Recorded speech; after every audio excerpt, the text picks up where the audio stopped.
Ya le decía al inicio del noticiero que Cuba adelantó la sucesión del actual presidente Raúl Castro y precisamente, bueno, para hablar sobre esto, tema histórico para Cuba, tenemos en la línea a nuestra editora de Fronteras, Irene Seltzer. Muy buenas tardes. Buenas tardes, Héctor Diego. A horas de que el presidente Raúl Castro, de 86 años, deje el poder formal en Cuba, poniendo fin a una era en la isla comunista, al entregar el gobierno a un sucesor más joven, la Asamblea Nacional o Parlamento anunció este día que el sucesor del general de 4 estrellas será elegido a partir de este miércoles durante una sesión de 2 días, generando especulaciones en La Habana de si habrá entonces más de un candidato para sucederle.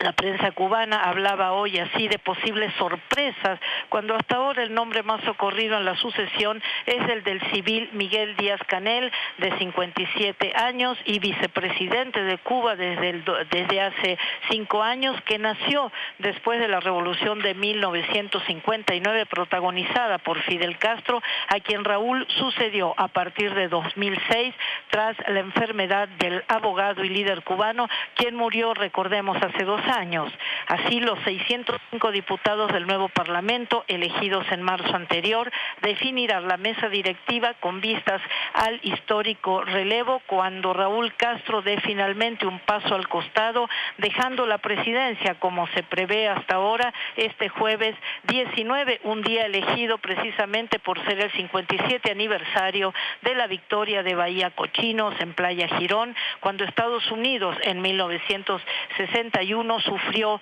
una aplastante derrota militar. Pero como se sabe, Raúl Castro no va a renunciar a todas sus funciones, ya que seguirá siendo secretario general del Partido Comunista de Cuba hasta dentro de 3 años, el 2021, Héctor Diego.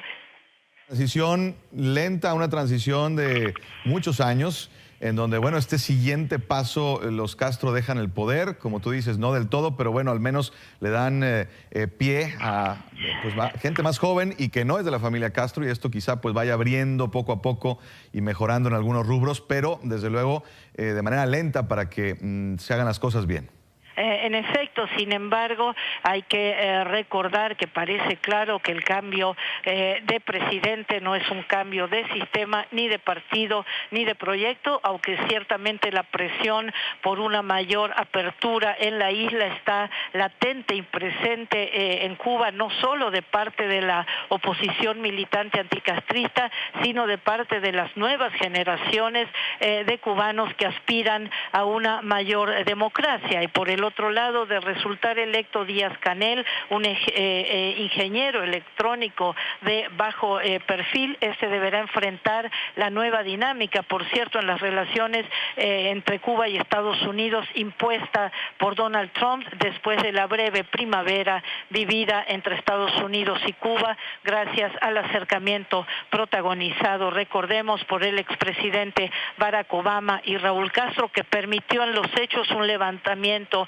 parcial del bloqueo de 5 décadas, hoy de nuevo, como sabemos, en peligro tras la llegada de Donald Trump a la Casa Blanca, quien en las últimas semanas claramente ha ido dejando las riendas del poder real en Estados Unidos en todos los ámbitos a los sectores más duros del conservadurismo político y militar de Estados Unidos. Es un mal momento, desde luego, para que Donald Trump sea presidente de Estados Unidos, si hablamos de Cuba, bueno, de muchas cosas, pero si hablamos de Cuba en particular, porque justamente en este proceso de transición, pues muchas veces radicaliza el hecho de que en Estados Unidos, como dice Irene, pues el poder esté en manos de los más radicales. Entonces, bueno, vamos a ver qué sucede. Sobre todo, una de las cosas que más preocupa y siempre ha preocupado en Cuba es la cuestión de los derechos humanos y ver si este cambio, que no sea solamente simbólico y que tenga pues una apertura mayor en ese sentido.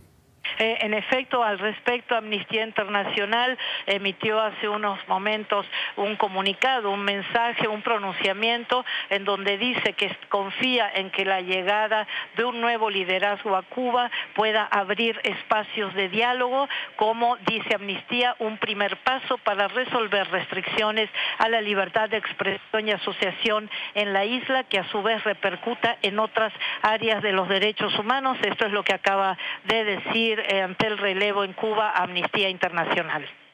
que tiene Cuba, que pudiera ser un ejemplo importante en Latinoamérica si mantiene algunas de las cosas buenas que ha logrado en términos de estado de bienestar y se abre en lo democrático, en la parte de la democracia y mejora el tema de derechos humanos y lo hace poco a poco, pues quizá pudiera ser un caso, ojalá, un caso muy bueno en ese aspecto. Irene Seltzer, seguiremos en contacto hablando de este tema en estos días. Buenas tardes. Gracias.